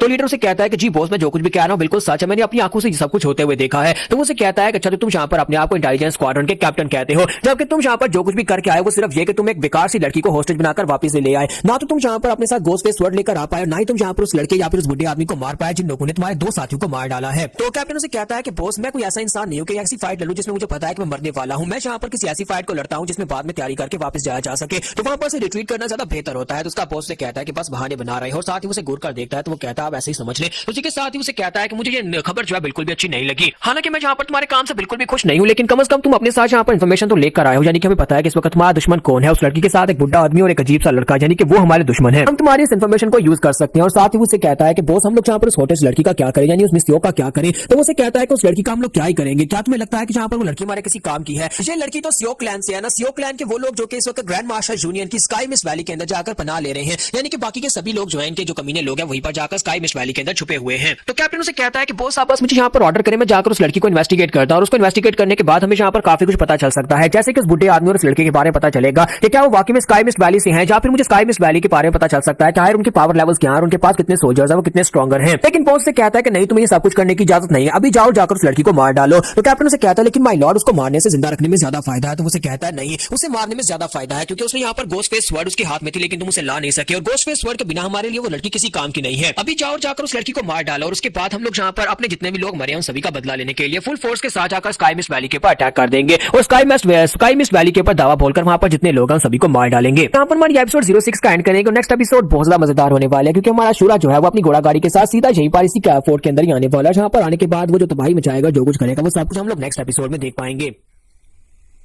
तो गाइस कैसे हैं आप सब लोग? सीड्स ऑफ इमॉर्टैलिटी के एपिसोड 07 के साथ हाजिर हो। तो लास्ट एपिसोड कैंप पे हमने देखा था कि वहां पर जो बॉस होता है वो अपने कैप्टन से कहता है कि हम लोग जाकर मिस्ट वैली के ऊपर अटैक करने वाले हैं, हम लोग फुल ऑन अटैक करेंगे। तो कैप्टन उसे कहता है लेकिन बॉस, आपको नहीं लगता कि हमें ये नहीं करना चाहिए, क्योंकि हमें यहाँ पर ऐसे कोई ऑर्डर्स नहीं दिए गए, आपको अच्छी तरह से पता है कि हमारे लॉर्ड ने यहाँ पर ऐसे कोई ऑर्डर नहीं दिए। तो उसका बॉस से कहता है कि मुझे अच्छी तरह से पता है कि फोर्ट सोवियन के मेन बेस के ऊपर से हमें यहाँ पर ऐसे कोई भी ऑर्डर्स नहीं मिले, लेकिन मुझे लगता है कि हमें करना ही पड़ेगा, क्योंकि वहां पर जो क्रिमिनल छुपे हुए हैं वो सारे के सारे यूनियन के क्रिमिनल इस वक्त स्काई मिस्ट वैली के अंदर छुपे हुए हैं। अगर हम लोग जाकर उनको पूरी तरह से डिस्ट्रॉय कर देते हैं तो फिर हमें यहाँ पर इससे काफी ज्यादा फायदा हो सकता है और इसी के साथ हम लोग फोर्ट सोवियन के लॉर्ड की मदद भी ले सकते हैं, यानी कि वो काफी ज्यादा खुश हो जाएगा कि हमने उसके लिए यहाँ पर एक बहुत बड़ा कारनामा कर दिया है। अब जो भी हो जाए हमें ये करना ही होगा, हमें स्काई मिस्ट वैली को पूरी तरह से बर्बाद करना ही होगा। वहां पर जितने भी रेमिनेंट्स छुपे हुए हैं उस ग्रैंड मास्टर यूनियन के सभी लोगों को ढूंढ ढूंढ कर मारना होगा। फिर साथ ही उसे कहता है कि मेरे ऑर्डर्स क्लियर हैं, आप जाओ जाकर स्टैंड बाय रहो, सबसे पहले जाकर उस लड़की को मार डालो। फिर साथ ही वो कहता है कि मेरे जाकर साथियों को बुला कर लाओ, ब्लू डीमन और रेड मून को बुला कर लाओ, मैं उनसे बात करना चाहता हूँ। तो कहता है जी सर, मैं अभी जाता हूँ, वो चला जाता है। और दूसरी तरफ दिखाता है कि हमारा टाचमैन जो है वो स्पेस के अंदर भाग रहा होता है, तो वो एक स्पेस टनल के अंदर ऐसा कह लो कि ब्लैक होल के अंदर बड़ी तेजी के साथ भागता है, आगे की तरफ बढ़ रहा होता है और सूंघ रहा होता है। उसे यहाँ पर स्मेल आ रही होती है और उसका पोर्टल का जो रास्ता होता है वहां पे सामने उसे रोशनी दिखाई देती है और वो दूसरी तरफ वहां से निकलने वाला है। तो माशूरा जो होता है वो कहता है कि मास्टर टाइट होकर बैठो, हम लोग निकलने वाले हैं। और दूसरी तरफ उस रूम का सीन दिखाते हैं, उस जेल के रूम का सीन दिखाते हैं जहां पर हमारी मिस योक होती है। तो मिस योक जो होती है वो काफी ज्यादा गुस्से में लग रही होती है, क्योंकि उसने यहाँ पर थोड़ी देर के लिए अपनी ध्यान का भटकाया था कि वो कमीना यहाँ पर आया और उसने आकर उसे बेहोश कर दिया, उसके बाद उसे उठाकर यहाँ पर जेल के अंदर बंद कर दिया है। तो वो गुस्से के साथ कहते हैं कि मुझे बहुत ज्यादा गुस्सा आ रहा है, और जैसे वो गुस्से के साथ अपने बाजू को खोलती है तो उसकी रस्सियां टूट जाती है। वो कहती है ये क्या, रस्सियां कैसे टूट गई, क्या ये रस्सियां इतनी ज्यादा कमजोर थी या फिर मैं यहाँ पर स्ट्रॉन्ग हो गई हूँ कि ये रस्सियां इतनी आसानी से टूट गई हैं। फिर साथ ही वो कहते हैं कि मुझे यहाँ पर से निकलने का कोई ना कोई रास्ता ढूंढना होगा, मैं कैसे यहाँ पर से निकलकर जा सकती हूँ, मैं यहाँ पर इनके पास मर तो नहीं सकती वरना जो मुझे बुरी तरह से इंटेरोगेट करेंगे। लेकिन इसी के साथ ही दीवार के अंदर से एक पोर्टल ओपन होता है, वहां पर से ताचियोन जो होता है भागता हुआ बाहर निकलता है। ताचियोन के साथ साथ पूरी की पूरी घोड़ा गाड़ी जो होती है वहीं पर उसी जेल के अंदर आ जाती है और ताचियोन वहां पर ब्रेक लगाता है, जाकर दीवार के साथ टकराता है, पूरी घोड़ा गाड़ी भी जाकर दीवार के साथ टकराती है। चीफ चिल्लाकर उसे कहता है कि शूरा बेवकूफ बच्चे, ये तुमने क्या किया, ये किस किस्म की लैंडिंग है, अभी भी यहाँ पर मेरा सर दीवार के साथ लगने वाला था। जबकि शूरा से कहता है कि मास्टर यहाँ पर जगह बहुत काम है, मुझे यहाँ पर क्या कह रहे हो, मुझे क्या पता कि इस लड़की को यहाँ पर छोटे से कमरे के अंदर बंद किया गया है। अब यहाँ पर देखो जी, इसने तो हमें दीवार के साथ पटका दिया है। तो इसी के साथ ही मिस योक उनसे कहते हैं यहाँ पर हो क्या रहा है, तुम लोग यहाँ पर पहुंचे कैसे और दीवार के अंदर से कैसे निकले हो। तो चीफ उसे कहता है कि तुम कुछ ज्यादा सवाल पूछते हो, पहले यहाँ पर से निकलते हैं और उसके बाद बाहर जाकर हमसे सवाल पूछ लेना। जबकि माशूरा जो होता है वो जाकर जेल के दरवाजे को देख रहा था और कहता है कि मास्टर मुझे नहीं लगता कि यहाँ पर से घोड़े के भागने के लिए इतनी जगह है कि वो यहाँ पर से अपनी टेलीपोर्टेशन एबिलिटी को एक्टिवेट कर सके, हमें यहाँ पर से ओपन में जाना होगा। तो चीफ उसे कहता है कि इस दरवाजे के पीछे शायद कोई ओपन स्पेस हो सकती है, तुमने यहाँ पर हमें इस रूम के अंदर आकर फंसा दिया, अब यहाँ पर से बाहर निकालो। तो उसे कहता है हाँ बॉस मुझे तो हाँ चीफ मैं यहाँ पर कुछ करता हूँ।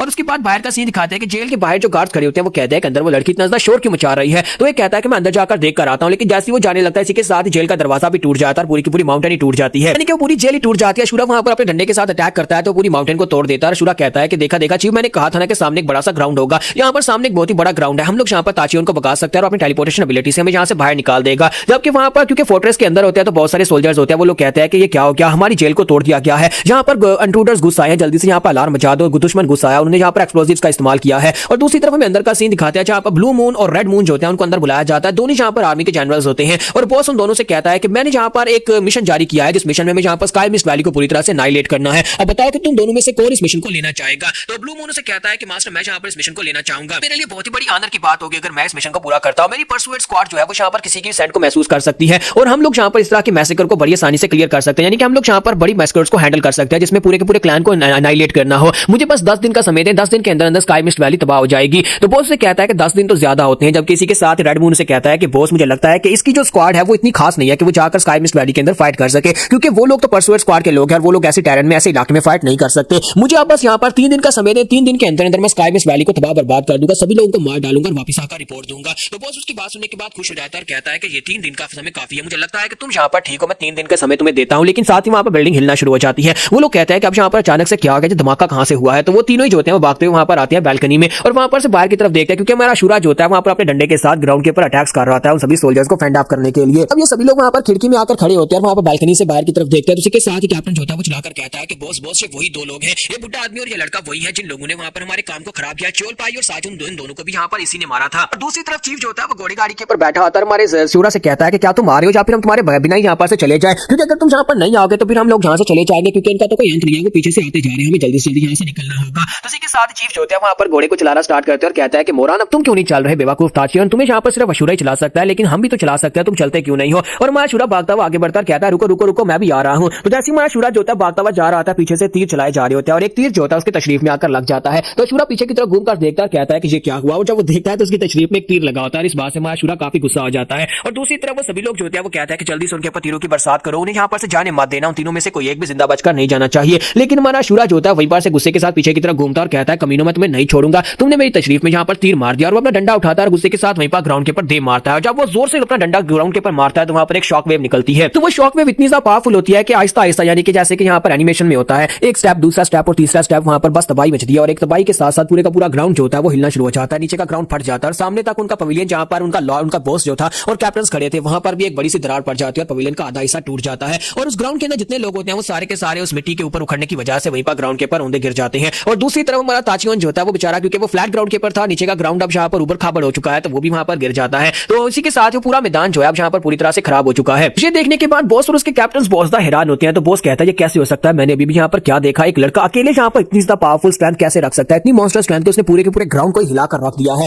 और साथ ही बॉस जो होता है वो चलाकर कहता है कि रेड मून और ब्लू मून तुम में से जो भी यहाँ पर अपने स्क्वाड्रन के सारे लड़की को मार डालेगा उसी को ये मिशन मिलेगा और स्काई मिस्ट में उसी को भेजा जाएगा और उसे यहाँ पर स्पेशल मेरिट पॉइंट्स मिलेंगे और हम लोग लॉर्ड से जाकर तुम्हारे बारे में बात करेंगे और तुम्हें इनाम भी मिलेगा। तो वो दोनों ये बात सुनने के बाद कहते हैं जी बॉस जैसा आपने कहा बिल्कुल वैसा ही। और दोनों जो होते हैं वो जल्दी से जंप लगाते हैं, क्योंकि आप दोनों के पास एक मिशन होता है जहां पर अशूरा को मारने का, और दोनों वहां पर नीचे की तरफ उतरते हैं अपनी अपनी स्क्वाड्रन को लेकर आगे बढ़ते हैं। जबकि दूसरी तरफ से हमारा चीफ जो होता है वो चिल्ला चिल्लाकर कह रहा था कि बेवकूफ बच्चे तुम मर जाओ कमीने कहीं के, तुमने जहां पर क्या कर दिया, हम लोग अपने घोड़े को कैसे भगाएंगे जहां पर पूरे के पूरे ग्राउंड को तुमने खराब कर दिया है। चीफ गुस्से के साथ वहां पर अशूरा की तशरीफ के ऊपर ही किक्स मार रहे होते हैं, उसे कहता है बेवकूफ बच्चे तुम्हें कितनी बार बताया कि हमें बस चुपचाप जाना होता है, वहां पर छुप कर जाना है, छुप कर बाहर निकल आना है, किसी को पता ना चले, और देखो तुमने जहां पर क्या कर दिया है। तो जहां पर हम लोग अपनी एपिसोड 07 का एंड करेंगे और नेक्स्ट एपिसोड में देखेंगे कि ये लोग यहां पर से अब कैसे निकल पाएंगे। अब यहां पर कैप्टन रेड मून और ब्लू मून दोनों यहां पर अपनी अपनी फोर्सेस को लेकर नीचे उतर रहे हैं।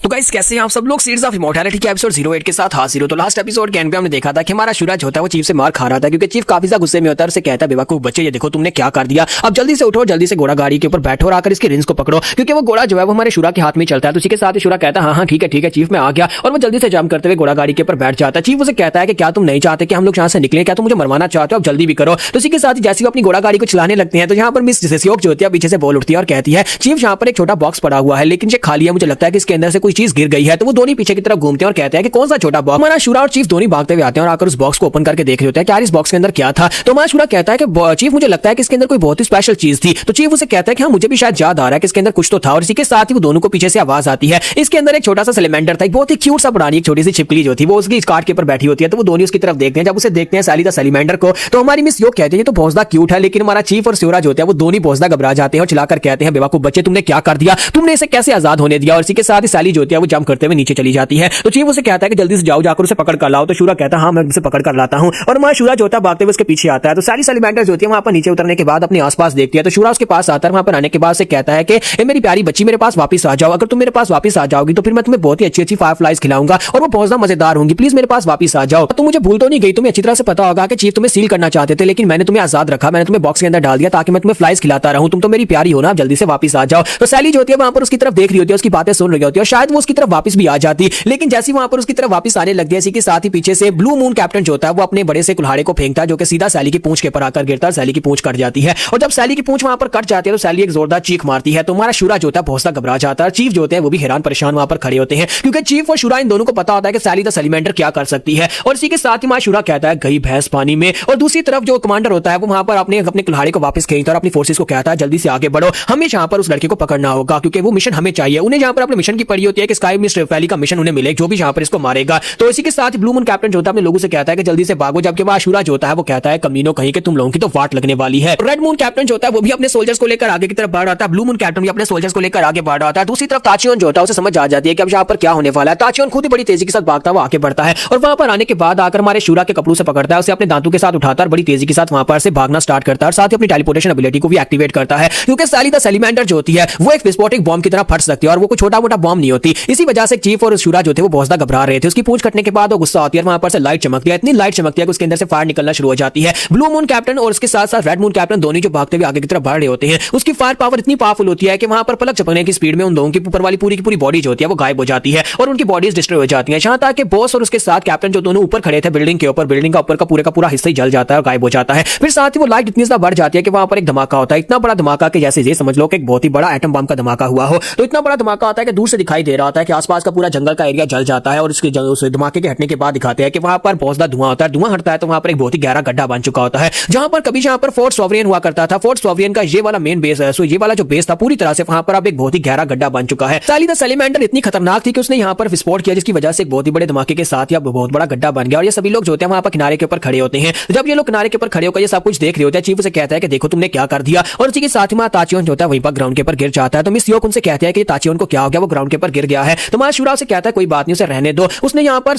थोड़े समय में 2 बार टेलीपोर्टेशन एबिलिटी को यूज किया जिसकी वजह से वो एग्जॉस्टेड हो गया और वो थोड़ी देर सोएगा, उसके बाद ठीक हो जाएगा। और दूसरी तरफ हमारा चीफ जो होता है वो गुस्से के साथ उसे कहता है कि लड़के ये सब कुछ कैसे हो गया, तुमने यहाँ पर सैली द सेलिमेंडर को कैसे जाने दिया। तो हमारा शूरा आगे बढ़ता है, उसे कहता है चीफ पहले मेरी जी के अंदर से इस तीर को तो निकाल दो। तो चीफ उसे वहीं पर गिरा लेता है और उसे फिर से पीटना शुरू कर देता है और कहता है कि तेरी गाल से मैं तीर निकालता हूं, पहले तेरी वजह से ये सब कुछ हुआ है, देखो तुमने क्या कर दिया। मैंने तुम्हें कितनी बार कहा था कि इसको सील कर देते हैं लेकिन तुमने कहा कि नहीं ये पेट की तरह तुम इसे पालना चाहते हो, तुमने उसे छोटे बॉक्स के अंदर रख दिया था और तुमने उस बॉक्स को लॉक भी नहीं लगाया था। तो वो बेचारे शूरा को बहुत ही बुरी तरह से पीटता है। तो यहीं पर से नेक्स्ट सीन जो होता है हमें स्काई मिस्ट वैली के बाहर का दिखाया जाता है। जैसे ही वो स्काई मिस्ट वैली के बाहर पहुंचते हैं तो वहां पर एक भाला जो होता है उनके ऊपर गिरता है, वो रास्ते में उनके सामने आता है और उनसे कहा जाता है कि तुम लोग यहाँ पर अंदर नहीं आ सकते, पहले अपनी आइडेंटिटी कंफर्म करवाओ, उसी के बाद तुम्हें अंदर आने की इजाजत मिलेगी, वरना यहीं पर से वापस चले जाओ वरना तुम्हें मार दिया जाएगा। तो जैसे वो लोग यहाँ पर कह रहे होते हैं कि हम लोग तुम्हारे पर अटैक करेंगे, तुम्हारा शूरा गुस्सा हो जाता है, कहता है कि चीफ अगर तुम चाहो तो मैं अभी जाकर उन सभी की तशरीफ को कूट कर आता हूं। तो चीफ कहता है कि जरा रुको और इसी के साथ ही मिस यो कहती है नहीं वहां पर मेरे क्लैन के लोग भी हैं, तुम जाकर उनकी तशरीफ को कूट नहीं सकते। और इसी के साथ ही वो सिटी बजाती है और कहते हैं कि जरा रुको मुझे जाकर उनसे बात करके आने दो। और इसी के साथ ही वो नीचे उतरती है और कहते हैं कि यहीं पर रुककर मेरा वेट करना। तो मिस यो भागती हुई अंदर चली जाती है, वो उस कोहरे में गायब हो जाती है। स्काई मिस्ट वैली का मतलब ये होता है कि वहां पर हर वक्त मिस्ट रहती है और वो कोहरे के अंदर जब गायब हो जाती है तो यहाँ पर बैठे बैठे अब शूरा और उसका चीफ दोनों सोच रहे होते हैं। शूरा कहता है कि मुझे लगता है कि वो सभी लोग जब उन्हें पता चलेगा हमने उसकी लड़की को बचा लिया, यानी मिस यो को बचाया, तो वो लोग आकर हमारे पांव पड़ेंगे, हमें कहेंगे कि हम उनके मेहमान हैं और हमारे सामने तरह तरह के खाने रखेंगे। चीफ उसे कहता है कि हाँ देखना वो सभी लोग हमारी बहुत ज्यादा खिदमत करने वाले हैं, टेबल सजाएंगे, ऊपर ढेरों किस्म के खाने पड़े होंगे। तो शूरा कहता है कि वाकई में कमाल कमाल के खाने खाने खाने को मिलेंगे। चीफ कहता है कि हाँ ऐसे ऐसे खाने खाने को मिलेंगे जैसे तुमने जिंदगी में देखे भी नहीं होंगे, क्योंकि हमने यहाँ पर उनकी लड़की की जान बचाई और वो सभी लोग हमारे लिए इतना तो कर ही सकते हैं। और दोनों के मुंह से वहां पर लार टपक रही होती है और इसी के साथ ही मिस सियोक जो होती है बाकी भी वापस आती है। जब वो वापस आती है दोनों अपनी लार साफ करते हैं और इसी के साथ सोच रहे होते हैं कि अब उन्हें खाने खाने को मिलेंगे, क्योंकि अब यहाँ पर उन्हें इन्वाइट किया जाएगा गेस्ट के तौर पर। लेकिन मिस सियोक वहां पर आने के बाद उनसे कहते हैं प्लीज मुझे माफ करना, तुम लोगों ने कहा था ना कि तुम लोग यहाँ पर मुझे स्काई मिस वैली के बाहर छोड़कर यहाँ पर से चले जाओगे, तो मुझे लगता है कि तुम्हें चले जाना चाहिए। मैंने बड़ी मुश्किल के साथ उन्हें खुद के लिए मनाया है, क्योंकि वो लोग यहाँ पर बाहर लोगों को अंदर नहीं लेना चाहते, इसी वजह से प्लीज माफ करना। लेकिन अगली बार जब तुम कभी आओगे तो मैं यहाँ पर उन लोगों को मना लूंगी और उसके बाद तुम्हें अच्छे से ट्रीट किया जाएगा और तुम्हें खाना भी खिलाया जाएगा। तो माशूरा और चीफ दोनों बेचारे काफी ज्यादा शर्मिंदा हो जाते हैं कि अब यहाँ पर वो सोच रहे थे कि उन्हें मेहमान बनाकर उन्हें खाना दिया जाएगा, लेकिन मिस सियोक जो होती है वहां पर उन्हें थैंक यू बोलकर पीछे मुड़ जाती है और कहती है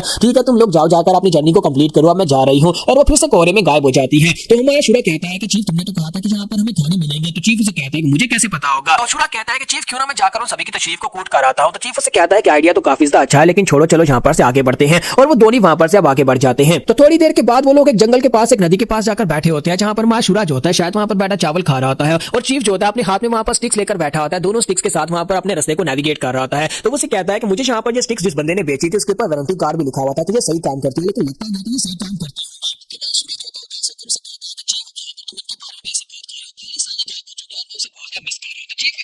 वहीं पर से अपने ट्यूनिंग फोकस की तरफ फेंककर कहता है बेवकूफ बच्चे तुम्हारी गलती है, मैं तुम्हें कितनी बार कहा था कि उसे सील कर देता हूं, लेकिन तुमने कहा नहीं मुझे पेट की तरह उसे रखना है। तो माशूरा उसे कहता है लेकिन मास्टर मैंने उसे पोस्ट का बहुत ही अच्छे से ध्यान तो रखा था, मैं उसे रोजाना फ्लाइज भी खिला रहा था। तो मास्टर दूसरा फॉकस की तरफ फेंक देता है और कहता है कि बेवकूफ बच्चे अब जल्दी से यहाँ पर बर्तन साफ करो, हमें आगे बढ़ना होगा। जबकि सही बात दिखाता है कि एक लड़का ऊपर खड़ा उनको नीचे देख रहा होता है। तो यहाँ पर हमारे एपिसोड 08 का एंड करेंगे। नेक्स्ट एपिसोड में देखेंगे कि अब हमारा शुरा और चीफ अब आगे कौन से एडवेंचर पर जाने वाले हैं। तक हमें इनके वापस आने का मकसद पता नहीं चला कि ये क्यों आए और शुरा की आइडेंटिटी के बारे में भी कुछ भी नहीं पता कि शुरा कौन है और क्यों इतना पावरफुल है।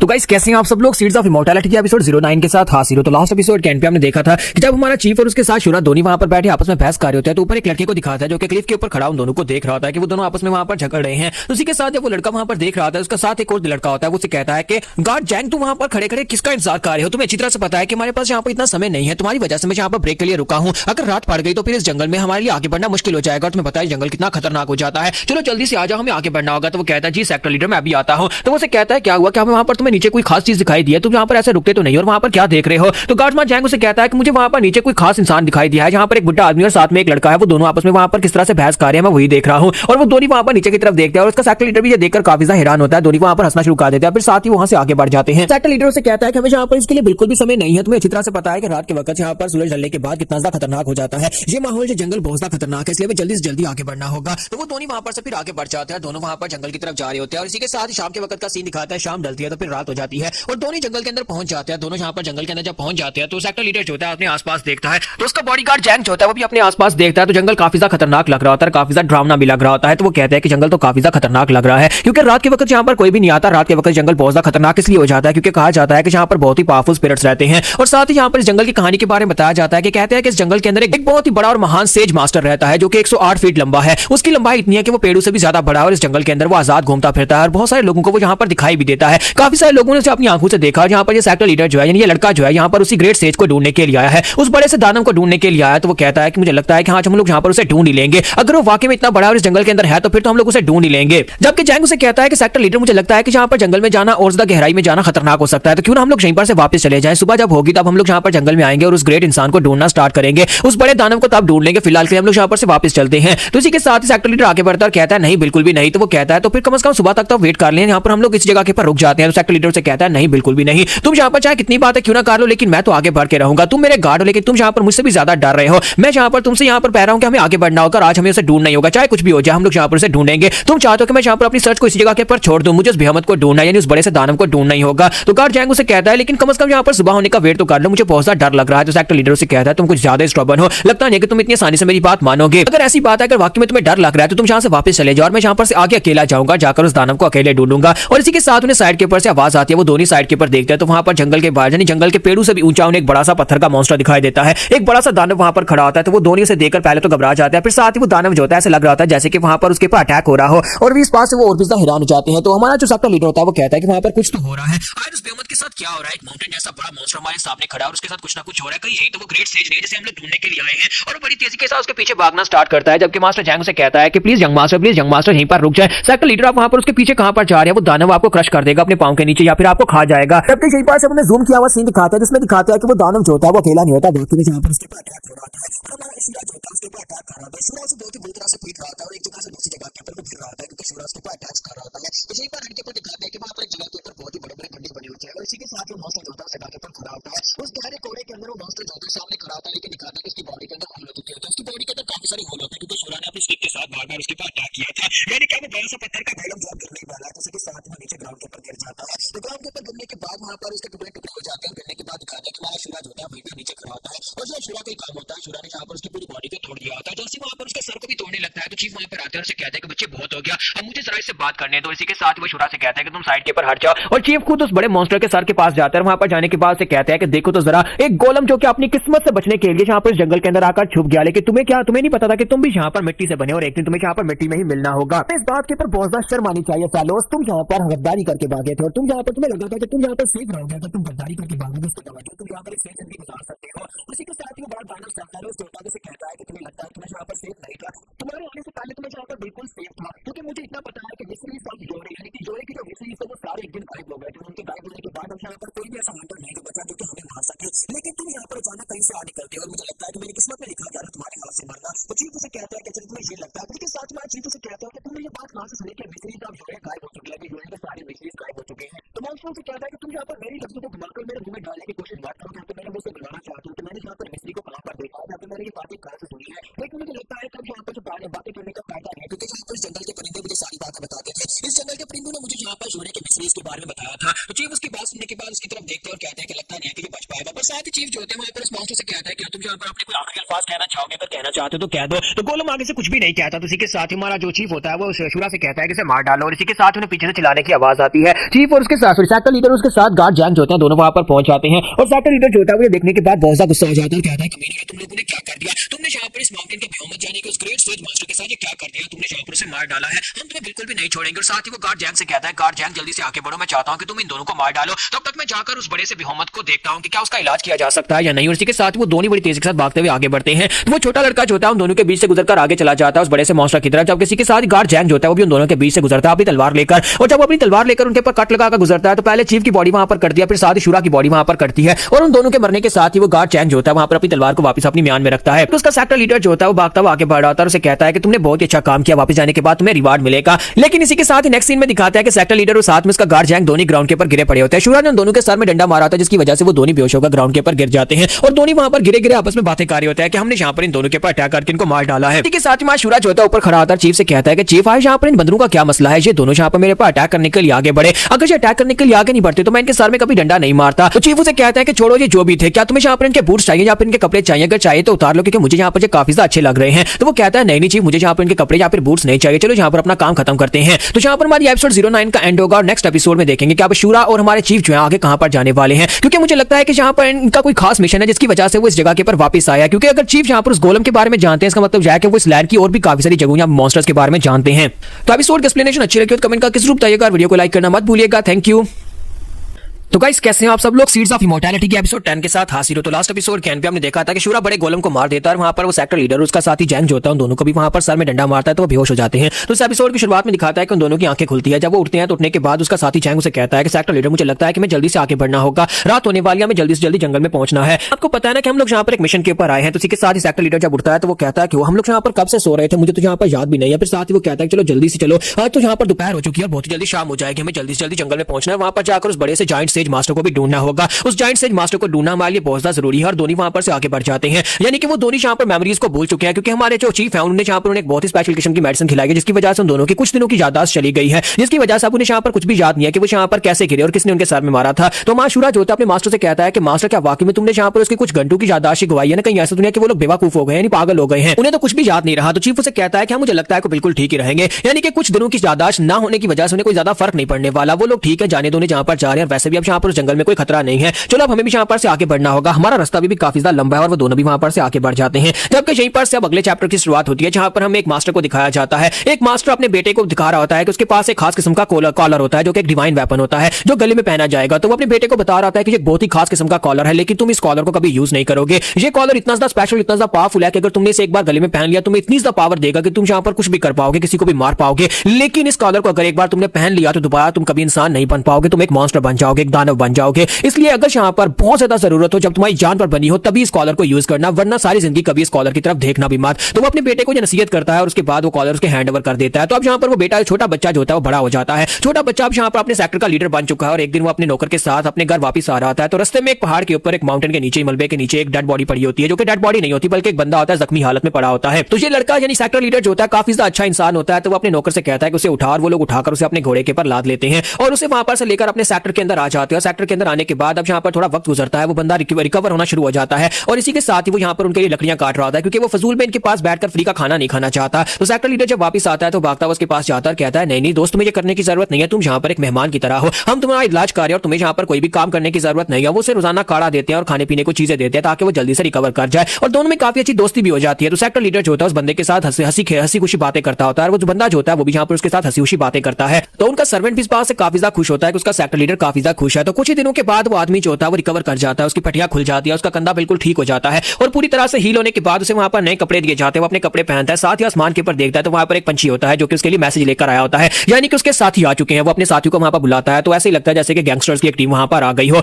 वो सभी लोग जब वहां पर गांव के अंदर आते हैं, सभी गांव वाले उनसे डर रहे होते हैं, लेकिन असल में वो यहाँ पर इनको मारने के लिए तो बिल्कुल भी नहीं आए, वो अपने चीफ को लेने के लिए आए होते हैं। तो ये बंदा जो होता है उन सभी का मास्टर होता है, तो उसके सामने आकर अपना सर झुकाते हैं और सभी को थैंक यू बोलते हैं। फिर साथ ही चीफ जो होता है अपने दोस्त को वहां पर थैंक यू बोलता है कि मैं यहाँ पर से जा रहा हूँ, तुम्हारा बहुत बहुत शुक्रिया मेरे लिए सब कुछ करने के लिए, और साथ ही उसे बाय बोला जाता है। तो उसका दोस्त उसे बाय बोलता है, काफी ज्यादा खुश होता है। तो इसी के साथ ही वो बंदा जो होता है अपने साथियों के साथ वहां पर से गांव से निकल जाता है। इसी के साथ ही वो बंदा जो होता है अपनी पूरी स्क्वाड को लेकर अपने साथ आगे आगे चलता हुआ जा रहा होता है। एक ही रास्ता होता है आने और जाने का। जब वो वहां पर से बाहर निकलकर जा रहा होता है तो सामने से वो नौकर भागता हुआ आ रहा होता है और काफी ज्यादा हड़बड़ी में, काफी ज्यादा घबराया हुआ। जैसे वो सामने देखता है, उसके सामने वो बंदा होता है जो अपनी टीम के साथ जा रहा है। तो इसी के साथ ही वहीं पर रुक जाता है और काफी ज्यादा घबराहट उसके चेहरे के ऊपर से दिखाई दे रही होती है, लेकिन साथ ही उसे रिस्पेक्ट देता है और उसे बताता है कि हम लोग जा रहे हैं। तो वो साइड के ऊपर खड़ा हो जाता है। जब वो सभी लोग वहां से गुजर जाते हैं, इसी के साथ ही वो लड़का कहता है, यानी वो नौकर कहता है कि मुझे जल्दी से जल्दी अपने सेक्टर मास्टर के पास जाना होगा। जबकि वो चीफ जो होता है वहां पर पीछे की तरफ घूमकर उस नौकर की तरफ देखता है और वो सोच रहा होता है क्या यहाँ पर इतना ज्यादा हड़बड़ाया क्यों हुआ है। तो इसी के साथ ही वो नौकर जो होता है भागता हुआ घर वापस आता है। घर आने के बाद जल्दी से अपने सेक्टर मास्टर के पास जाता है और जाकर उसे वो लेटर निकाल कर देता है जो वो लेकर आया था और जिसे देखकर वो इतना ज्यादा डरा हुआ था।